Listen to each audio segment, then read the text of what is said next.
You're listening to SayconTalks with Saycon Sembla.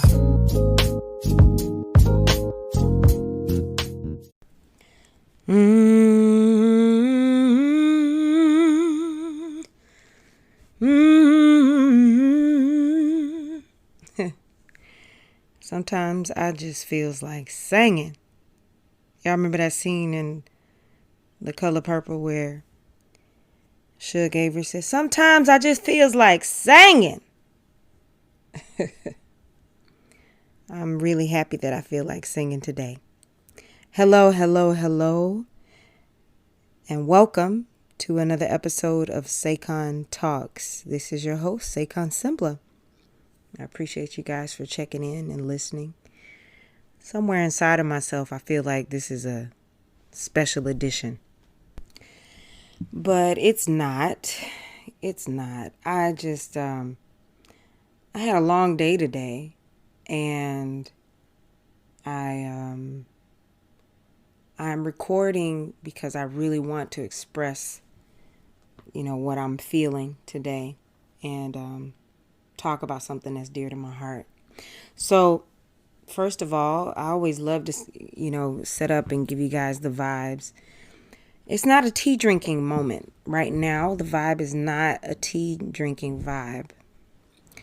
Guess what the vibe is, y'all? Guess what the vibe is? Guess what the vibe is? I'm on my Epsom Salt today. Epsom Salt. I always like to start off the podcast with a little information about some level of wellness.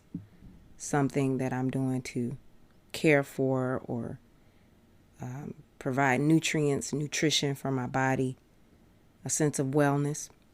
And so I am sitting here. It's very late at night. Y'all don't even want to know what time it is that I'm recording this, but hey, now's the time. So I just soaked in a hot bath. I did an Epsom salt bath. And I have this crystal light here.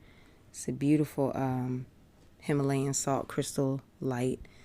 It's a beautiful dim light, but it's giving me the light that I need for now. And one of the reasons that I decided to take an Epsom salt bath was just to, replenish my energy and replenish myself from the day. A lot of us think of Epsom salt as something that old people use. Many of us, I know in my generation and the younger generations before me, people in younger generations I find that don't even know what Epsom salt is, never even heard of it. But so just to give you a little history, Epsom salt was named for a spring, a saline spring that's located in Surrey, England. They call it at Epsom in Surrey, England, Epsom. And it's not really salt. It's a naturally occurring mineral compound of magnesium and sulfate. And people know about it as being a remedy for ailments, for, people might soak in Epsom salt if they have a sprained ankle or, if they have a sore back or something like that. But one of the things I would love people to help change their minds about Epsom salt is that it doesn't just, it's not something for old people.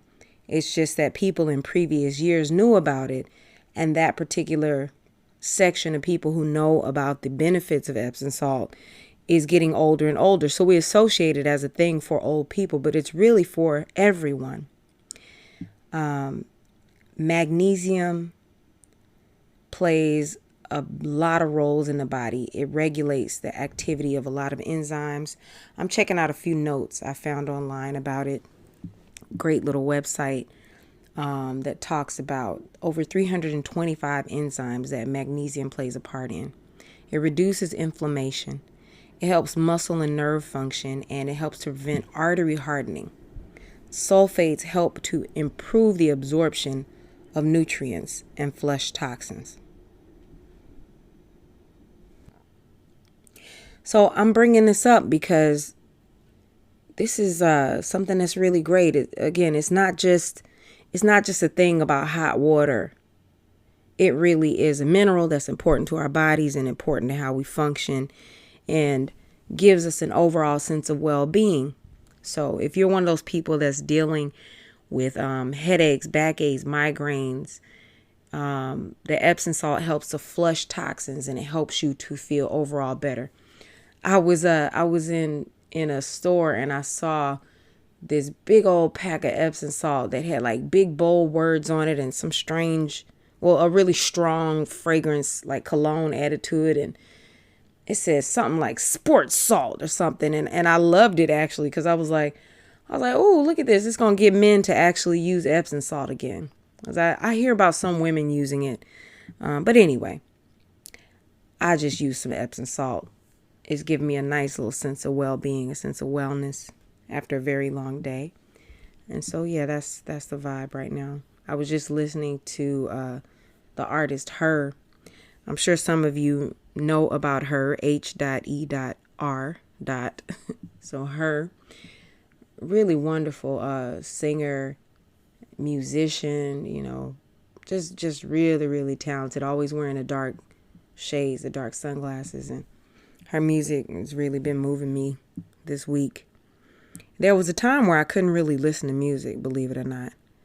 I sing for a living, and one of my friends, Jonathan, shout out to Jonathan, he will always be sending me music, like, check out this new artist. And for a long time, I couldn't really sit and just listen to music. There's also a long period where I couldn't sit and just like read books. I guess my focus, my energy was so scattered from my day-to-day work, my day-to-day lifestyle.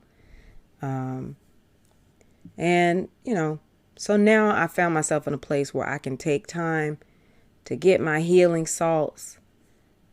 Today, again, I was talking about Epsom salt, get my healing music, listening to Her, and just set a nice vibe so I can be easy and ready to rock and roll. We'll be right back.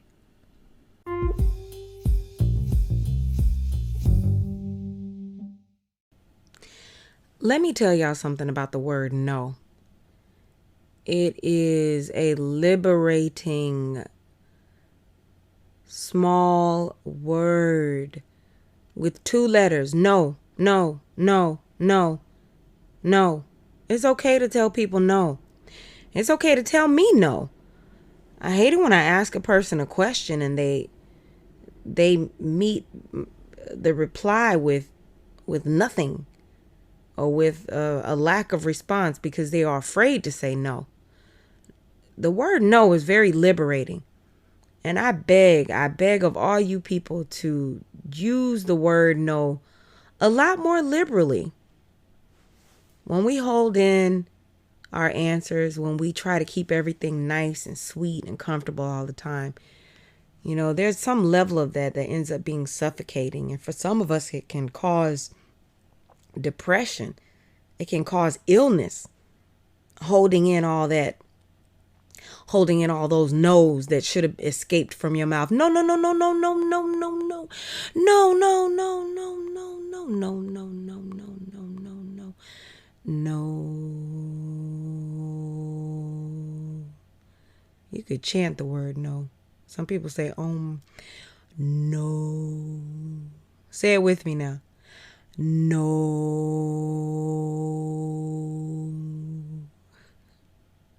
Say it one more time. No.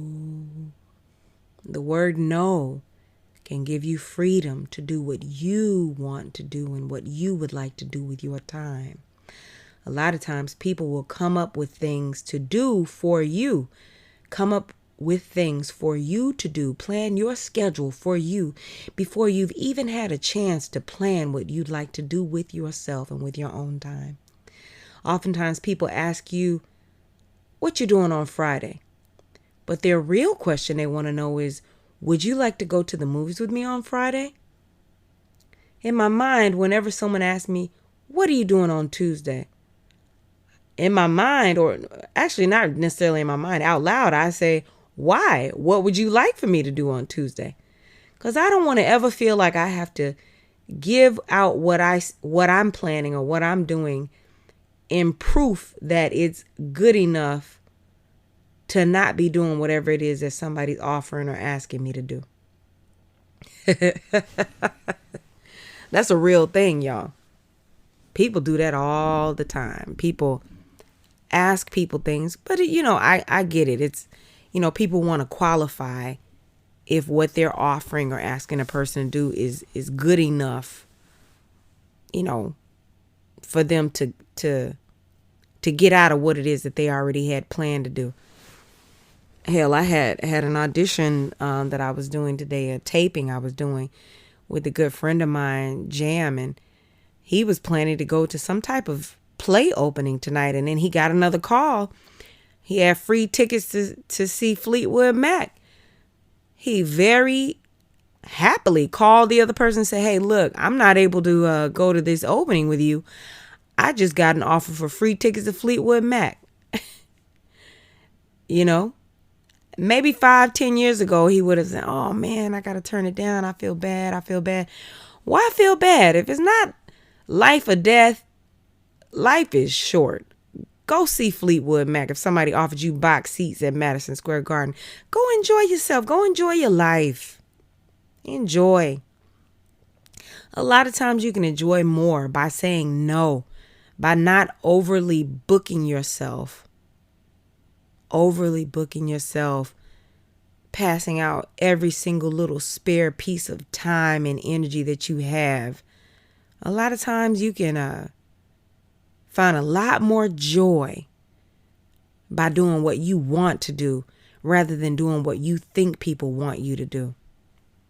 It can be really crippling for an artist, especially in these times where people are so opinionated and everyone's so sensitive and there's so many keyboard thugs. You express your opinion, somebody got something to say, they don't want you to express it. They tell you to shut up, kiss their ass. They tell you you can't work for them no more, whatever, just from expressing your opinion. That's the one thing that I will say, as crazy as it sounds, when we hear about all the different people got so many different views here in America. And a lot of the views, a lot of crazy views, a lot of horrible things I hear, I disagree with. But I am thankful that I live in a country where I can express what I feel and where even the people I disagree with can express what they feel, because there are a lot of countries in this world where you can't say what you feel. You can't do what you want to do. There are countries in this world where women only just got the chance to be able to drive a vehicle, drive a car. So life is precious, and doing what you want and having the opportunity to do what you want is a precious, precious thing.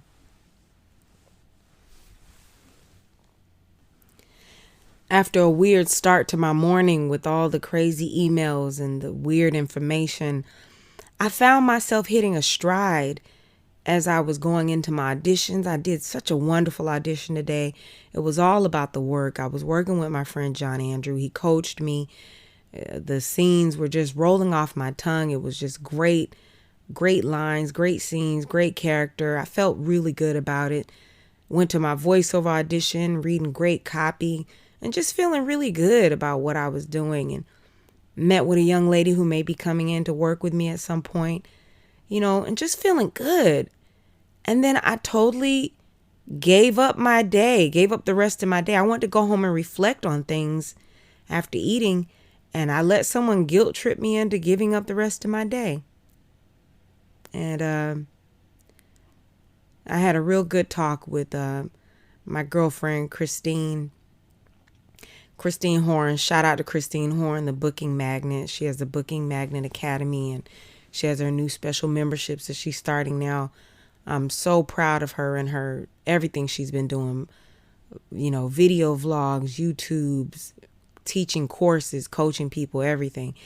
Anyway, I told Christine, I said, I'm so mad at myself today. I gave away several hours of my time, that I can't get back. And then I just was like, I don't even know why I'm so mad. And she said, well, maybe it was a trigger for you because it reminded you of times you were in relationships, like romantic relationships, where you felt as though your voice didn't matter.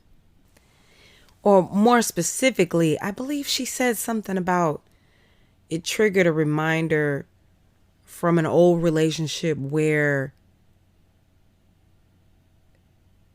what I wanted to do was of no importance, no consequence. Whereas the guy that I was in a relationship with, if he had something to do, he'd be like, all right, Hal, I gotta go do something, And I'm not guilt tripping him. I'm not clawing, hanging on for dear life as if hanging on for dear life as if there's nothing else for me to do in this world.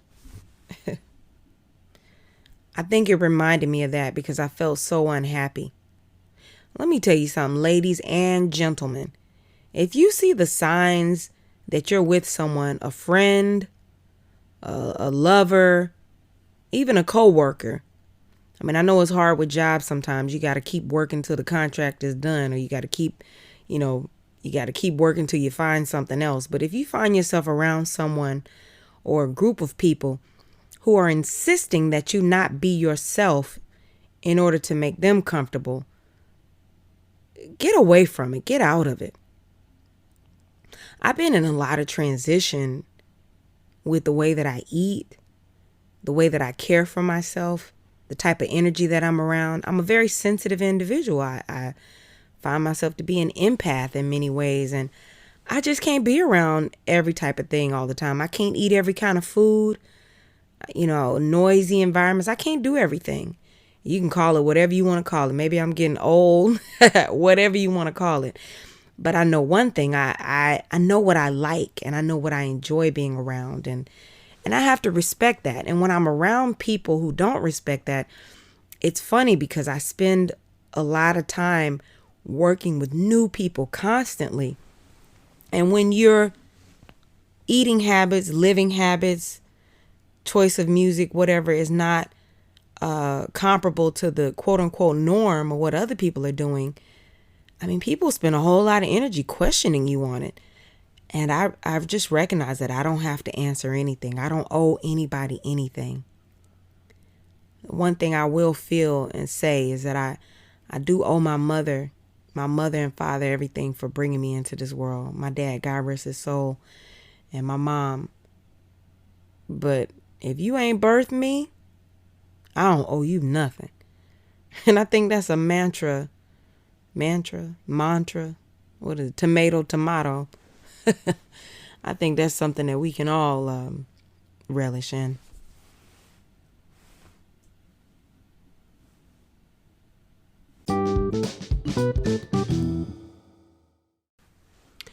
So, I guess I feel like this is a special edition because, my first couple of podcasts that I did, I was in a really, really bright and bubbly mood, and I wanted to express that. And now, I knew that there was gonna come the day where I was gonna be posting, and I was gonna be dealing with something or having some kind of feeling, and hey, boom. So here it is. Here's the day. I want to talk to you guys about saying no, about how to say no.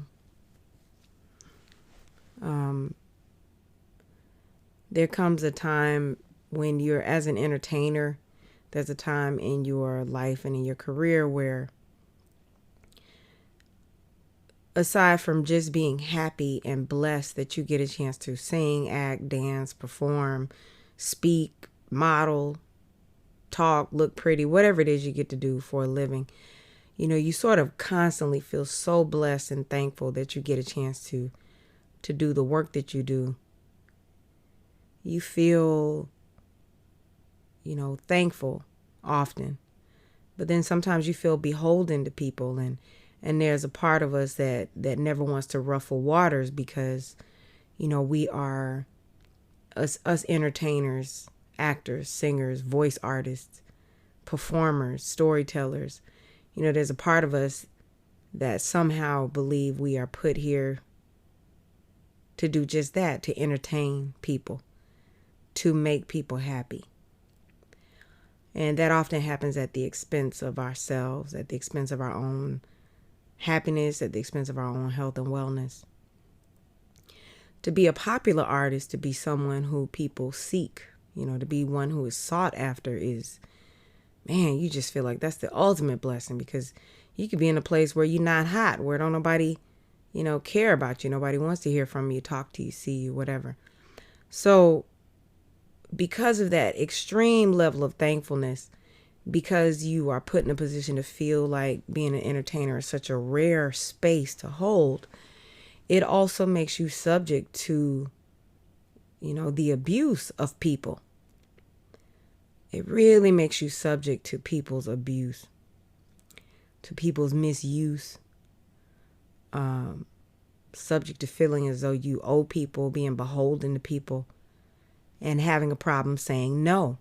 Because, hey, you never know when another gig is going to come up. You sort of live this life thinking, this could be my last gig. Every person you see, you run into, everything you talk about, every person, I was like, hey, what are you doing? What's going on with you? What's next? You could have just, written a huge, amazing novel, or just closed a fabulous show on Sunday. And you run into somebody on Monday and they say, oh, man, your show closed. How was the closing? Oh, it was good. Yeah. What's next? People are very insensitive. They don't care or think about the pressure or the unique position you may be in, and just wanting to take a breath or relax. So, with that, a lot of times people literally, they look at you as a pleasure piece. You are put here for people's pleasure. I think about that Janet Jackson song, oh, principle of pleasure. Pleasure principle. Oh. I don't think we really think about the lyrics to that song. What are the lyrics to Pleasure Principle? Let's see. Hold on.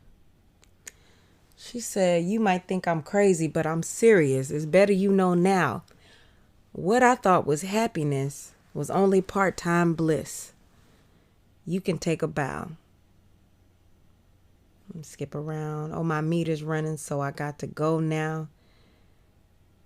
It's the pleasure principle. Oh. I wanted you to love me. I wanted you to love me. Any Janet Jackson fans in the house? Man, Janet Jackson was singing about that pleasure principle. People just want to use you for their pleasure at the expense of you, at the expense of yourself, at the expense of your time, at the expense of your desire. And let me tell y'all something. Timing is everything. I had a really packed day today. I've had busier days, but mentally this day started off with a lot of information, a lot of emails. You get up, a lot of emails, a lot of things coming through, and just filtering a lot of things, and auditions, and even some things auditions popping up. And I had a friend visiting from out of town. Well, a new friend, I would say, visiting from out of town, who had been in town for the last 3 days and kept supposedly trying to make opportunities to link up with me. And so we finally were able to link for a moment, and what I thought would be maybe an hour to talk or grab a bite to eat. And I say 5 hours later, I found myself looking at my watch and saying, man, where did the time go? Now, I will preface this by saying this is on me. I am an adult. It is on me, up to me to decide what my time is, where I go, and how I spend my time, and how I move forward with my time. But I must say, I found myself being put on with guilt trips about, well, I'm not in town that often, and where you going, and what do you have to do that's so important that you have to leave, and why can't you just hang out with us? It was a group of us. We went to have dinner, and I found myself sitting there with a group of people talking about this and that and the other, and my spirit just wasn't there. I had work that I happily wanted to do. I had things that I wanted to do, things that I needed to do for my business, for my company, Honeywax. It's just me trying to do it all by myself. And I found myself on the defensive. And it reminded me of so many things. It reminded me how much you have to protect what you do. You have to protect your hopes and dreams. You can't share what you're trying to do with everyone because everyone is not on your side. Everyone is not rooting for you. And, this has been for me, I've always been a pretty positive person for the most part. Pretty positive person. I came from a household where, for the most part, there was a general sense of positivity. But I can't say that I always felt like my mother trusted everybody, But I find that the older I get now, I start to understand that feeling of mistrust. I start to understand the feeling of protecting your own power. I had shared some things with this friend of mine about some things that I had been working on, and the commentary that was coming was all doubtful, all judgmental, conversations describing some of the things that I was involved in as possibly being a scam. I found the conversation fraught with negativity, and honestly, I just wanted to run. But the entertainer in me, who's very kind-hearted, well-spoken, did not want the people that, everybody at dinner to think that I was rude. And so I stayed. And again, I'm going to say this again. This is on me. I like to take responsibility for my actions and take responsibility for where I could have made things better for myself or what I could have changed. It was on me. But man, let me tell you, I was so pissed at myself. By the time I turn around and it's 11:30 and I'm just now on my way home, or like 11:30, I'm just now getting home, and I was so pissed at myself because of the tasks that I had on my list to do that I missed. Everybody, there's different views. You have people who have the outlook, hey, loosen up, party, have fun. But there's also another feeling that you have when you really are passionate about something and you want to do something. You got a podcast going, you got a blog going, you got voiceover appointments going, you're trying to write songs, you're trying to, bring new people in to work with your company, you got to filter emails, you got work to do. Me, I had work to do, and I was very excited about processing my work, building my company, building what I was trying to do. And I found myself on the defensive with a so-called friend. And the one thing I will say that I did, I'm happy that I did, was that, at one point the question was put to me, what do you have to do that's so important? And I said, you know what? If you have to ask a question like that, I'm certainly not going to answer it to you, because I don't need any of your negative energy on my positive dreams. That's real important, y'all. That's real important. You need to be able to shout to the rooftops what you're doing when you're sure and ready to share it with the world. But if you ain't ready to share, you don't have to share. You don't owe nobody nothing. You owe no one anything. We come into this world alone and we go out of this world alone. Unless you're born with a twin, unless you multiple birth, you coming in dolo solo. So who do you have to please? That's what I was trying to remind myself, but I was really pissed at myself because I felt like I knew better. But it reminded me of other relationships that I had been in where if I had something to do or work on, I was faced with guilt trips or some type of negativity. And this wasn't even a relationship. This was just a friend at dinner, So I guess I recognized that there was always this thing I noticed sometimes with older people, with our senior brothers and sisters, our senior folks, men and oftentimes women, you ask them a really simple question like, would you like apple pie? No. I used to be like, dang, like, calm down. I was just asking you about some apple pie. Like chill. All caps, bro. They be like, no.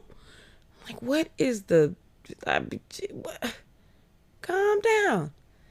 But then I realized, if you're a woman, if you're a black woman who's been living in America and you're, I don't know, over some certain age, whatever, as Wendy Williams would say, you're a woman of a particular age, there's a part of you that is so done with being polite. There's a part of you that is just so through with the idea of politeness. So even the simplest request is brought, the answer to a simple request is brought forth with a really strong, firm no. Because your tolerance for trying not to hurt other people's feelings and tiptoeing, your tolerance is just gone. And I'm finding that the older I get, the more mature I get, the more grown I get, my tolerance is just, man, my tolerance is just lapsing. So sometimes I'm like, hey, you guys, be patient with me. But other times, I just don't give a fuck. We'll be right back.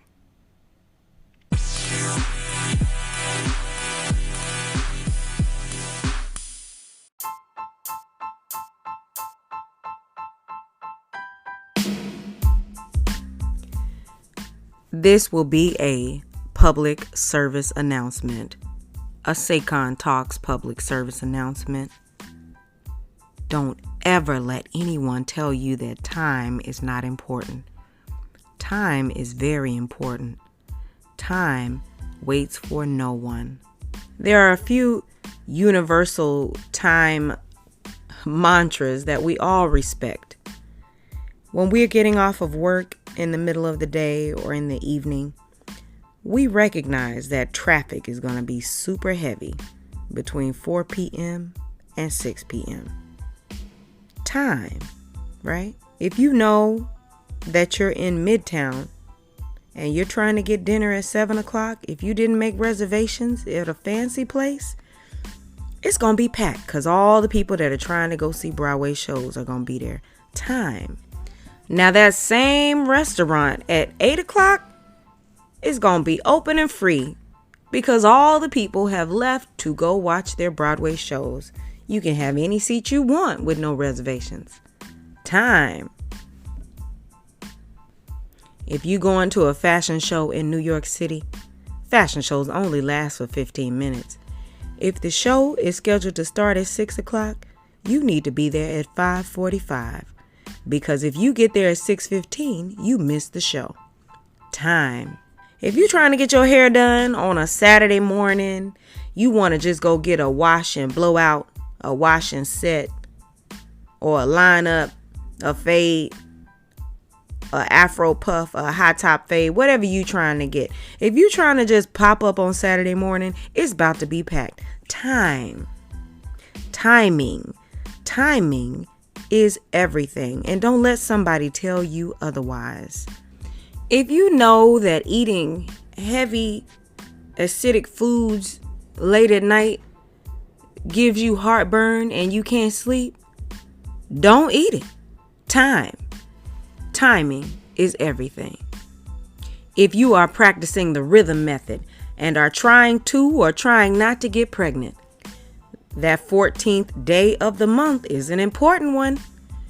A lot of big things can happen on that day. Time.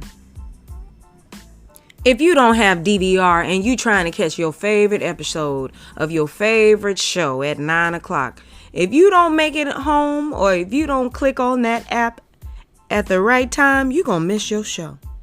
Time. And most importantly, if you are inspired, if you have a story to tell, a script to write, a podcast to record, a song to sing, a friend to visit in the hospital, or a bundt cake cooking in the oven, Don't let someone ruin your time. Don't let them convince you otherwise, because time is important. When your spirit tells you to be spontaneous, be spontaneous. Do what your spirit tells you to do. But if your spirit tells you to go home and write a book, go home and write a book. Time. This has been a SayconTalks public service announcement. Now back to your regularly scheduled program.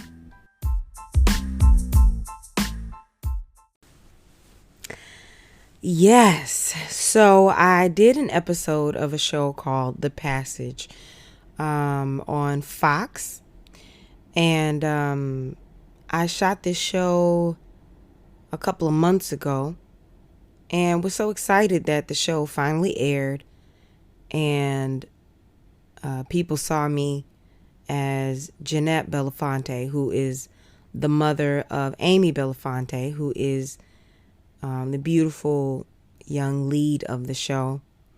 Young up-and-coming preteen actress. Very young, smart, precocious young lady. Had a great time working with her. Look, there were a few moments where she was all over the place, and I just had to hold on for dear life. I said, hey, this is what it's like when you're working with a child that's got so much going on. Her grandparents were on set. Her dad was on set. She was just full of energy, full of life, beautiful young kid, and like really just carrying this show between her and her co-star. What is his name? Mark Paul Gosselaar, or Ghostler. I hope I'm saying his name right. A lot of us know him as the cutie from Saved by the Bell back in the day. Those of us of a certain age remember him, darling, from Saved by the Bell. But yeah, I shot that little episode real quick, but ended up being a real pivotal episode. But I was in Canada shooting another show called In the Dark when I had that audition, and that was one of those auditions, a weird little audition. I kind of put it together and made it happen by myself.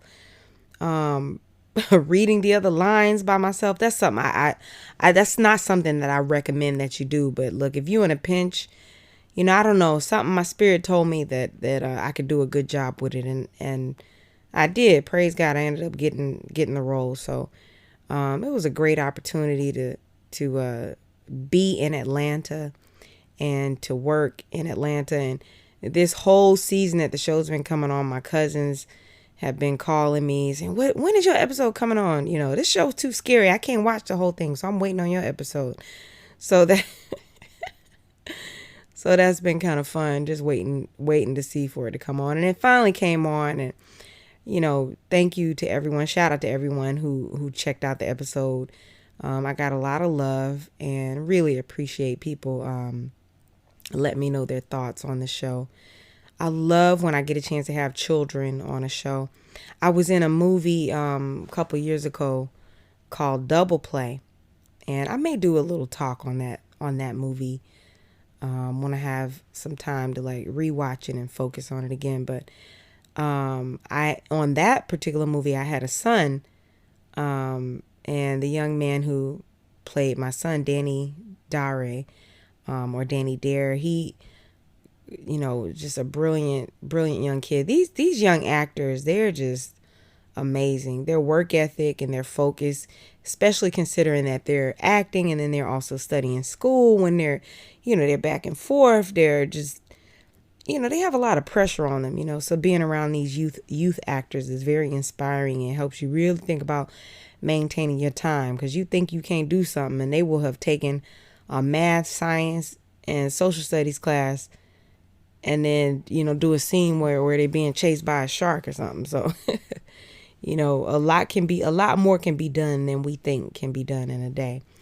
But yeah, I had a great time with that show. So anyone who is curious to see just a tiny few little pics behind the scenes, I posted a few of those photos, my own photos of myself with Sanai Sidney, and also with the director of my episode and with my cousins, with my mom.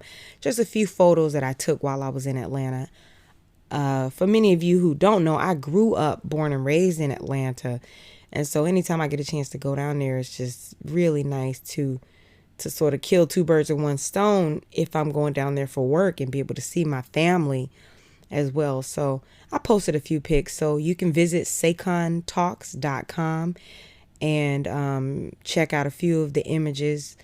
Again, SayconTalks.com. Check out a few of those images. And when you go on there, you'll see a lot of stuff on that site. It's a real simple site, but there's a shop page. You can go on there and download any of my music that I have listed there or that you may be interested in. Soon come will be some t-shirts and merch. If you're interested in Saycon Talks merch, all that stuff will be available on SayconTalks.com. The joy that it has brought me, having this creativity to talk and speak my mind, to do this podcast, to reinvigorate my YouTube channel, to create a new page on Instagram, to learn new things, learn how to deal with microphone recording. And you guys, I thank you so much for bearing with me through the sound problems that you've heard in the first couple of episodes, and hearing as it is getting better and better, I believe, in my own opinion. But the joy that has brought me, making the choice to create something for myself, I just couldn't even describe that joy right now. It's it's a simple thing, but sometimes it is the little things that bring you joy. Hopefully, as I get better with what I'm doing, I'll be able to do a podcast every day or at least several times a week. That's my goal. Right now, I've been averaging about one a week, but I definitely want to up the ante on that. I have so much to say, so many thoughts, so many different experiences throughout the day. And, this is just such a great place. I'm so thankful for the Anchor platform and the distribution to Spotify, Radio Republic, Stitcher, Apple Podcasts, of course, Anchor itself, and what are the other areas that the podcast is distributed to. I'm just so thankful, for media, for this modern media. Man, the things that we're able to do nowadays, just with the click of a button. And just expanding my mind. You expand your mind, you learn how to do something new, and there you are, expressing yourself in a new way. Again, please hear me out. The sound will get better. I think maybe eventually I might re-record a new intro, just to tell people a little bit about myself, because the first intro, I recognize that the sound is not the quality that it could be. But hey, I just took a decision to just start. And rather than wait until I knew how to do everything perfectly, I just decided to start. So I thank you guys for rocking out with me. I thank you for listening to this late night episode. This has probably been one of my most sincere episodes. And you are listening to Saycon Talks. Thank you, and have a wonderful rest of your day and a wonderful rest of your week. Peace.